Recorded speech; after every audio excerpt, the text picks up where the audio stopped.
Sa mismong araw ng aking ika-28 kaarawan, wala akong natanggap na regalo. Wala akong natanggap na cake. Wala kahit isang text mula sa kanila. Ang natanggap ko ay isang sampal. Isang sampal mula sa katotohanan na dumating sa anyo ng isang Facebook comment. Ang comment na iyon ay mula sa sarili kong ina. At ang sabi niya, sa harap ng lahat ng aming kamag-anak at kaibigan, at least may isang taong sulit paghandaan ng cake. 7 salita. Binasa ko ito ng 1 beses, 2 beses, 3 beses bawat pagbasa, parang isang sampal na lalong humahapdi. At least may isang taong sulit paghandaan ng cake. Ang ibig sabihin, ako. Hindi ako sulit. Ang sarili niyang anak hindi sulit. Ang sakit. At habang binabasa ko iyon, nakikita ko sila sa mga litrato, ang pamilya ko, ang saya-saya nila. Ang aking ina, abot tenga ang ngiti habang buhat-buhat ang isang 3-tier na cake para sa kapatid kong si Bea. Parang nanalo sa loto sa sobrang pagmamalaki. Ang aking ama, na nagsabing hindi siya makakadalaw dahil sobrang busy sa trabaho, ay nandoon, nakaakbay kay Bea habang binubuksan nito ang isang maliit na kahon ng alahas. At si Bea, ang aking bunsong kapatid, ang bida ng gabi. Tawa siya ng tawa, ang reyna ng party. Hawak niya ang isang baso ng champagne, nakasuot ng magandang bestida at pinaliligiran ng lahat ng taong mahal ko. Ang feeling panalo niya, kitang-kita. Para siyang kontrabida sa isang teleserye na nagtagumpay sa lahat ng kanyang masasamang plano. At ang caption sa post ng pinsan ko, surprise party para sa nag-iisang Bea. Family is everything. Family is everything. Pero nasaan ako? Habang tinitingnan ko ang kanilang mga ngiti, ang kanilang pagdiriwang, sa gabi bago ang sarili kong kaarawan, may isang bagay na nagbago sa loob ko. Hindi ako umiyak. Hindi ako nagwala. Hindi ako nag-post ng mahabang drama sa Facebook. Imbes na sumabog sa galit, ngumiti ako. Isang maliit, mapait na ngiti. Kinuha ko ang aking telepono at sa comment section, sa ilalim mismo ng masakit na salita ng aking ina, nag-type ako ng isang maikling sagot. I-enjoy nyo habang kaya nyo. At pinindot ko ang send. Ako si Angela at sa araw na ito 28 taon na ako. Pero sa loob ng halos 10 taon, ako ang naging ate na tagasalo. Ako ang breadwinner na hindi kinikilala. Ako ang laging malakas, ang laging maaasahan, ang bangko ng pamilya. Ako ang nagbayad para sa college tuition ni Bea nang mag-drop out siya. Ako ang nagpadala ng pera para sa down payment ng kanyang kondo. At sa loob ng huling 2 taon, palihim kong binabayaran ang 40% ng kanyang buwanang upa dahil tinawagan ako ng landlord niya at sinabing 3 buwan na siyang hindi nagbabayad. Halos 500,000 piso. 500,000 piso na galing sa aking mga puyat, sa aking pagod, sa aking mga sakripisyo. Ang pera na dapat sana ay para sa sarili kong kinabukasan ay tahimik na inilaan ko para sa kanya dahil sabi nila, kawawa naman si Bea, kailangan niya ng tulong. At ang kapalit ng lahat ng iyon, isang party na ako pa mismo ang nag-ambag ng 10,000 piso para mabuo. Isang party na para pala sa kanya at isang comment na nagsasabing hindi ako sulit. Pero heto ang plot twist. Heto ang hindi nila alam. Hindi nila alam na sa bawat padala ko may resibo. Hindi lang resibo ng pera, kundi resibo ng mga kasinungalingan niya. Hindi nila alam na hawak ko ang mga email na nagpapatunay na 3 buwan na siyang walang trabaho. Tinanggal siya dahil sa kanyang katamaran at masamang ugali. Hindi nila alam na ang perang ipinapadala ko para sa upa at kuryente ay ginagastos niya sa mga mamahaling bag at weekend trips kasama ang kanyang boyfriend. At ang pinakamahalagang resibo sa lahat, ang email na ipapadala ko sa kanila mamaya. Ang email na magbabago sa lahat. Sila nagdiriwang. Ako naghahanda. Hindi nila alam na ang party na yon ay ang huling party na pupunduhan ko. Ang kaarawan kong ito ay ang simula ng aking kalayaan. Kung naramdaman mo na parang estranghero ka sa sarili mong pamamahay, kung ikaw ang laging nagbibigay pero hindi nabibigyan ng halaga, paki-like at share naman itong video. At huwag kalimutang mag-comment sa ibaba Saan kayo nanunood? Gusto kong marinig ang kwento ninyo. Dahil ang resibong hawak ko ay hindi lang para singilin sila. Ito ang resibo ng aking karma at oras na para bayaran nila ang utang nila sa akin. Panoorin ninyo kung paano. Ang nakita ninyo sa Facebook, hindi yon aksidente. Hindi yon simpleng pagkalimot lang. Iyon ay isang pattern, isang paulit-ulit na bangungot na nagsimula nung bata pa kami. Sa aming pamilya, malinaw ang aming mga papel. Ako si Angela ang ate, ang matalino, ang responsable, ang laging nandiyan para umako ng lahat. At si Bea ang bunso, siya ang gintong anak, ang prinsesa, ang laging bida. Kahit anong gawin niya, gaano man kaliit, palaging may papuri, palaging may palakpak. Samantalang ako, kahit anong tagumpay ang maabot ko, parang hangin lang na dumadaan. Naaalala ko pa nung 10 kaarawan ko. Ang hiling ko lang ay isang simpleng salo-salo sa likod bahay.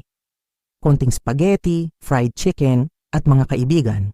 Pero isang araw bago ang birthday ko, biglang nagdesisyon si Bea na gusto niyang mag-aral ng ballet.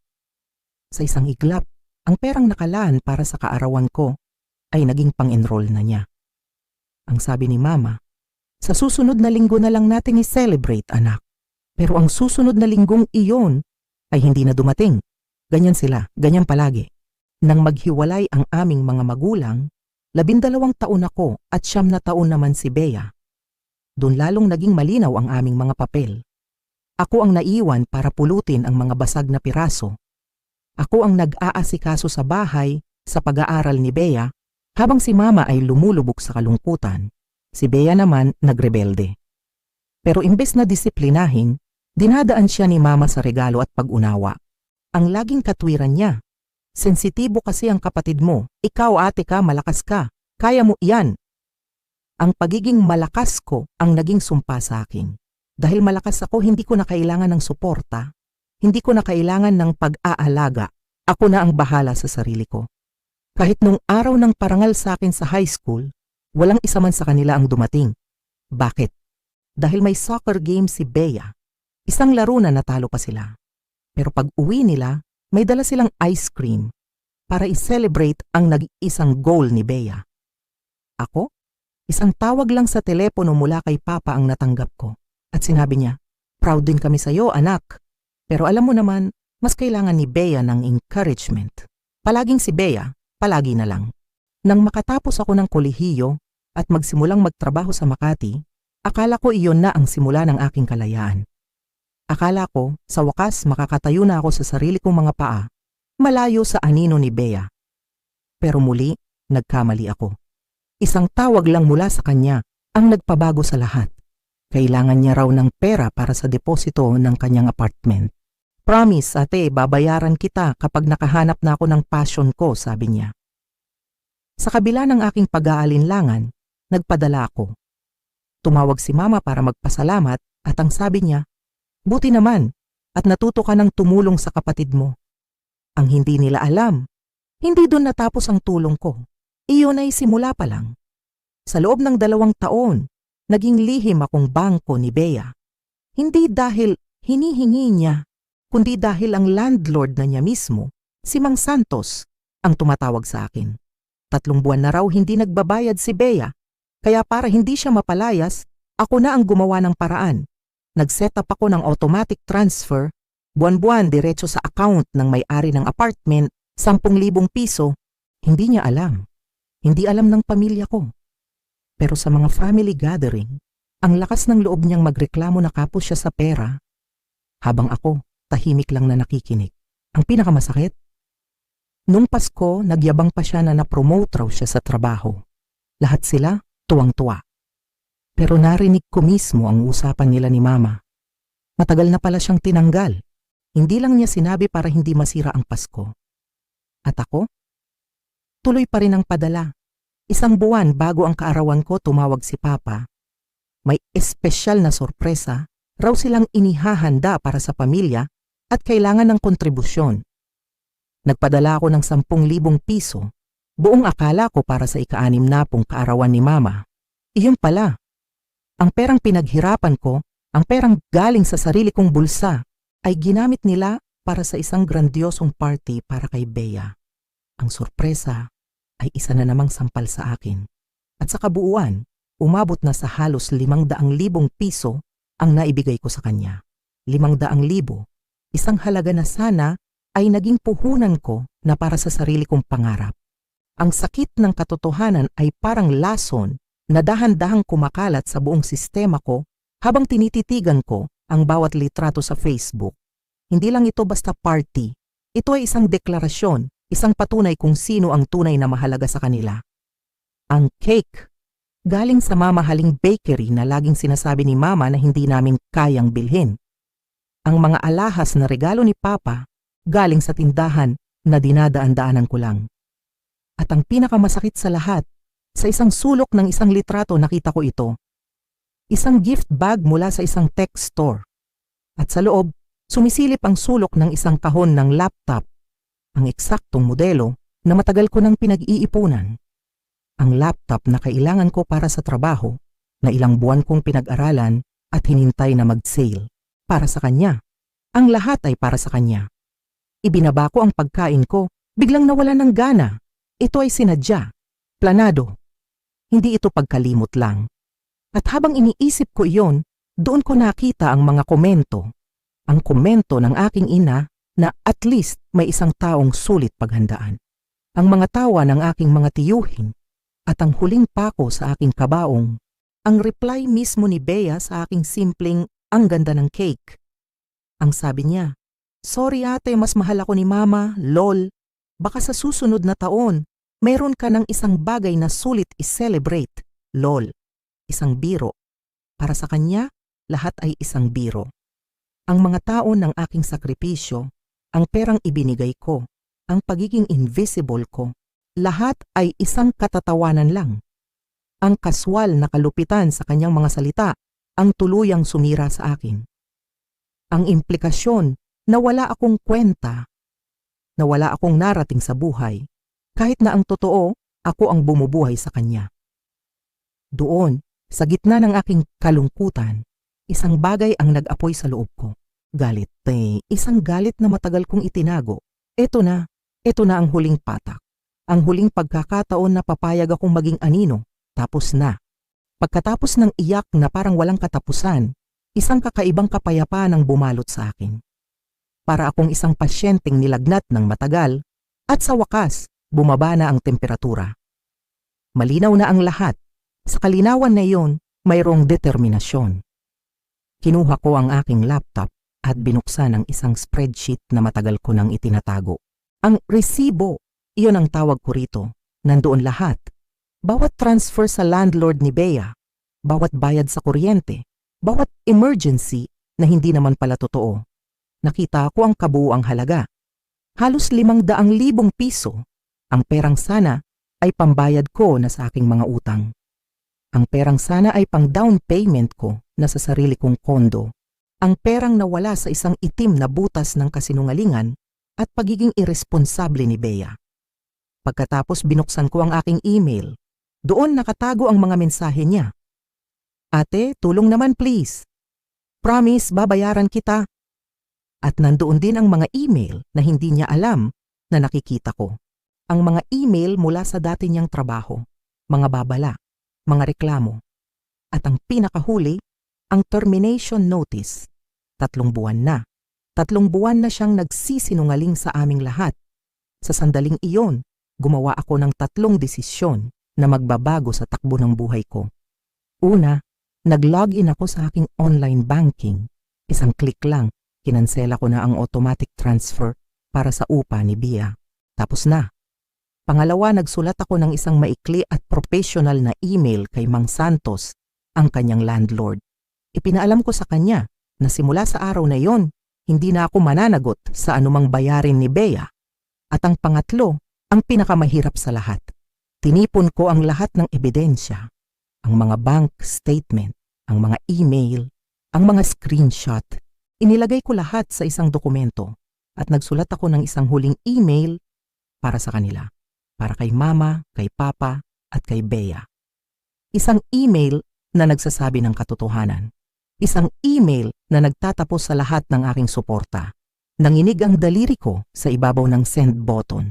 Pero ginawa ko, pinindot ko ito. At pagkatapos, isinara ko ang aking laptop at pinatay ang aking telepono. Ang gabi ng aking kaarawan ay hindi na tungkol sa kanila. Ito na ay tungkol sa akin. Ang sumunod na araw ay kakaiba.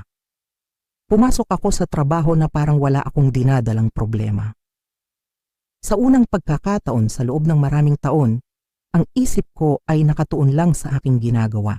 Walang text mula kay Bea na nanghihingi ng pera. Walang tawag mula kay mama na naguutos. Ako lang at ang aking trabaho. Naramdaman ito ng mga kasamahan ko. You seem different today, Angela, sabi ng boss ko. Mas focused ka. Dahil totoo, gumaan ang pakiramdam ko. Parang may tinik na nabunot sa aking dibdib. Buong araw na natiling patay ang aking telepono. Kinagabihan nang umuwi ako, doon ko lang ito binuksan. At tulad ng inaasahan, sumabog ito. 12 missed calls mula kay mama, 8 mula kay Bea, 3 mula kay papa, 37 text messages, 15 emails. Hindi ko pinansin ang mga ito. Sa halip, nagluto ako ng masarap na hapunan at nanood ng pelikulang matagal ko nang gustong panoorin. Natulog ako ng mahimbing. Mas mahimbing pa kaysa sa mga nakaraang buwan. Ang mga sumunod na araw, tuloy-tuloy pa rin ang kanilang mga tawag at mensahe. Pero hindi ako sumagot. Gumawa ako ng isang special folder sa aking email para sa kanila, isang folder na bubuksan ko lang kapag handa na ako. Pansamantala, binlock ko ang kanilang mga numero. Kailangan ko ng espasyo. Kailangan kong patatagin ang aking sarili. Sa ikatlong araw, isang delivery ang dumating sa aking apartment. Mga bulaklak. Mula sa aking pinsan na si Andrea. May kasama itong card na nagsasabing, "Happy belated birthday. You deserve to be celebrated too." Ito ang unang pagbati mula sa isang kapamilya na nagpangiti sa akin sa loob ng maraming taon. Ito ang nag-iisang sinag ng liwanag sa gitna ng dilim. Ang suporta niya, kahit tahimik, ang nagbigay sa akin ng lakas. Dahil sa kanya, nalaman ko na hindi ako nag-iisa sa laban na ito. Napatunayan ko na tama ang aking desisyon. Ang katahimikan na ito ay hindi magtatagal, alam ko. Dahil ang upa ni Bea ay malapit ng matapos. At alam kong kapag dumating ang araw na iyon, ang tunay na bagyo ay paparating na. Ang ika-4 na araw ang simula ng tunay na bagyo. Tumawag ang landlord ni Bea sa kanya at doon nagsimula ang walang tigil na panggigipit. Ang unang text ni Bea ay dumating gamit ang cellphone ng isang kaibigan namin. "Ano bang problema mo, Angela? Tumawag si Mang Santos. Hindi ko kayang bayaran ng buong upa. Ayusin mo to ngayon na." Hindi ako sumagot. Sa ika-6 na araw, ang nanay ko na mismo ang tumatawag sa intercom ng apartment building ko. "Angela Marie, itigil mo na ang pagiging isip bata mo. Umiiyak ang kapatid mo. Dahil lang sa selos sa isang birthday party, ilalagay mo siya sa alanganin. Hindi kita pinalaking ganyan." Insave ko ang voicemail pero hindi ako tumawag pabalik. Sa ika-8 araw, si Papa na ang nag-email. "Let's talk about this rationally," iyon ang subject. Sinabi niya na naiintindihan niyang nasaktan ako, pero sobra naman daw ang reaksyon ko. "Mas marupok si Bea kaysa sayo, alam mo yan," sabi niya. "Kailangan niya ng suporta natin." Sa unang pagkakataon sumagot ako. Isang maikling reply. "Papa, hindi ito tungkol sa isang party. 3 buwan nang walang trabaho si Bea. Ginamit niya sa ibang bagay ang perang pinadala ko. Nasa tamang edad na siya para harapin ang resulta ng kanyang mga desisyon. Ginamit din nila ang aming mga kamag-anak. Tumawag si Tita Judith sa opisina ko na naging dahilan para mapagalitan ako. Nag-email si Tito Pete tungkol sa katapatan sa pamilya at kung paano mas matimbang ang dugo kaysa tubig. Naging desperado ang mga mensahe ni Bea. 5 araw na lang papalayasin na ako. Hahayaan mo ba talagang maging pulubi ang sarili mong kapatid? Sinundan pa ito ng, "Sorry na sa Facebook comment. Biro lang yon. Please, padalhan mo na ako kahit ngayon lang." Nang hindi pa rin ako natinag, nagbago ang tono niya. "Alam na ni na Mama at Papa ang lahat. Kung paano mo ako sinisiraan. Kitang-kita ng lahat kung gaano kakainggit sa akin. Huwag ka nang umasang matatanggap ka pa sa pamilyang ito. Bawat mensahe, isang pagsubok sa aking determinasyon. Pero ang bagong Angela ay hindi na basta-basta sumusuko. Ang tensyon ay umabot sa sukdulan ng isang hapon, tumawag ang receptionist sa aking opisina. Angela, nandito ang nanay mo sa lobby, mukhang galit. Bumilis ang tibok ng puso ko pero huminga ako ng malalim. Pababain mo na ako.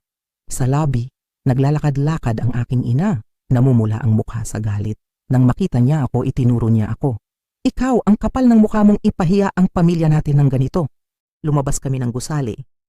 Ma, nasa trabaho ako. Hindi ito ang tamang lugar para dito. Ngumisi siya. Hindi tamang lugar? Alam mo kung ano ang hindi tama? Ang ipagkalat mo ang pribadong impormasyon ng kapatid mo para lang maging bida ka. Pwedeng mapalayas ang kapatid mo. Sumagot ako ng mahinahon. Ma, 3 buwan na siyang walang trabaho. Nagsinungaling siya sa ating lahat. Ang katwiran niya, hindi niya lang sinabi agad dahil ayaw niya tayong mag-alala. Ang pagiging defensive niya para kay Bea, kahit na malinaw na ang ebidensya, ay nakakagalit. Sinabi niya na kailangan kong sumama sa kanya para humingi ng tawad kay Bea at ibalik ang pagbabayad. Tumanggi ako. Isang simpleng hindi. Nagulat siya. Sa mundo niya, laging ako ang unang sumusuko. Bago ako umalis, nagbanta siya. Kapag tinalikuran mo kami ngayon, huwag ka nang babalik. Tiningnan ko siya sa mata. Nakakatawa, ma. Matagal ko na kayong tinutulungan. Nasaan ang pamilya nung kaarawan ko? Nang gabing iyon, dumating sila sa apartment ko. Ang aking ama, ina, at si Bea. Binuksan ko ang pinto. Si Bea agad na umupo sa sofa at nag-umpisang umiyak. Si Papa ang unang nagsalita. Anak, pag-usapan natin ito ng maayos. Hindi ito isang paghihigante, sabi ko. Ito ay pagtigil sa isang hindi malusog na sistema. Sa pamamagitan ng pagpapalayas sa kapatid mo, sigaw ni Bea. Hindi ka mapapalayas kung naging tapat ka, ganti ko. At kung ginamit mo ang pera ko sa tamang paraan. Doon na nagsimula ang sigawan. Inilabas ko ang lahat. Ang mga tao ng sama ng loob, ang mga sakripisyo, ang mga kasinungalingan. Sa gitna ng sigawan, ipinakita ko sa kanila ang lahat. Ipinakita ko ang email mula sa dating boss ni Bea, ang termination notice. Nanlaki ang mga mata ni Papa. Tumingin siya kay Bea. Anak, totoo ba ito? Walang masabi si Bea.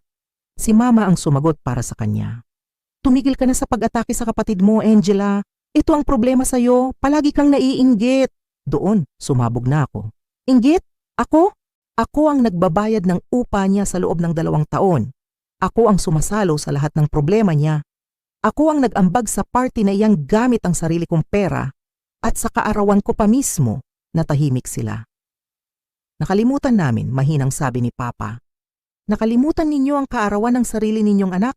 Tanong ko. Yumuko siya. Sa wakas, isang patak ng hiya. Si Mama sinubukang kontrolin ang sitwasyon. Ganito ang mangyayari, sabi niya. Ibalik mo ang bayad sa upa bilang kapalit. Sisikapin naming kilalanin ang mga ginagawa mo. Ang condescending na tono niya ang naging huling hantungan. Hindi, sabi ko nang may diin. Hindi iyan ang mangyayari. Ang mangyayari ay aalis ako. Tumingin sila sa akin, naguguluhan. Meron akong balita para sa inyo. Na-promote ako sa trabaho at kailangan kong lumipat sa Cebu. Cebu!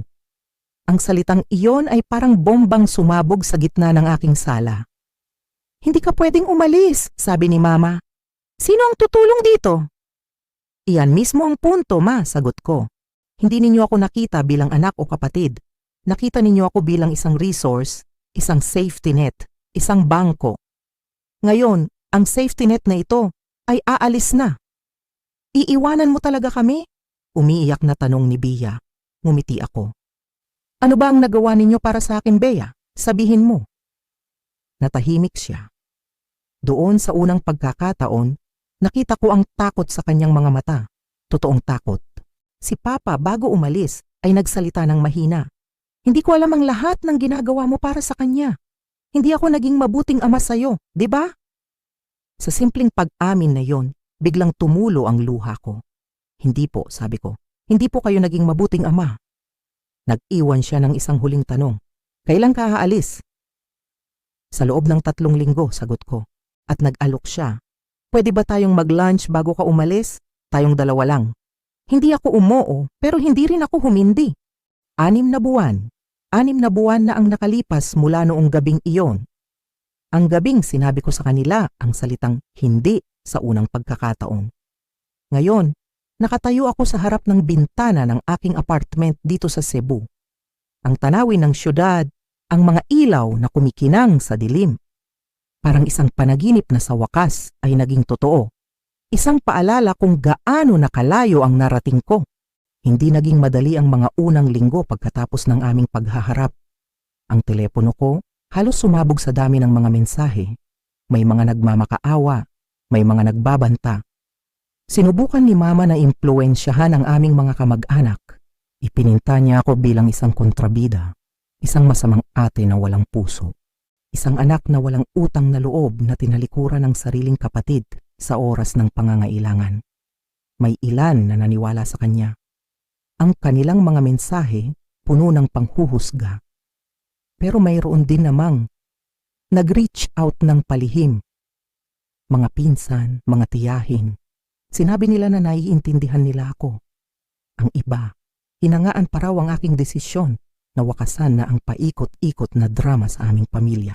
At si Bea, ayon sa balita mula kay Andrea na naging tulay ko sa aming pamilya, natuloy nga ang pagpapalayas sa kanya, pero hindi siya natulog sa kalye. Sa huling minuto, nakahanap siya ng kasama sa apartment, isang katrabaho rin na kailangang maghati sa gastos. Lumipat sila sa isang mas maliit na apartment, sa isang lugar na hindi kasing ganda ng dati niyang tinitirhan. At ang pinakamalaking balita, nakakuha siya ng trabaho sa isang fast food restaurant. At ang sabi ni Andrea, araw-araw daw siyang pumapasok, isang maliit na hakbang. Pero para kay Bea, iyon ay isang malaking pagbabago.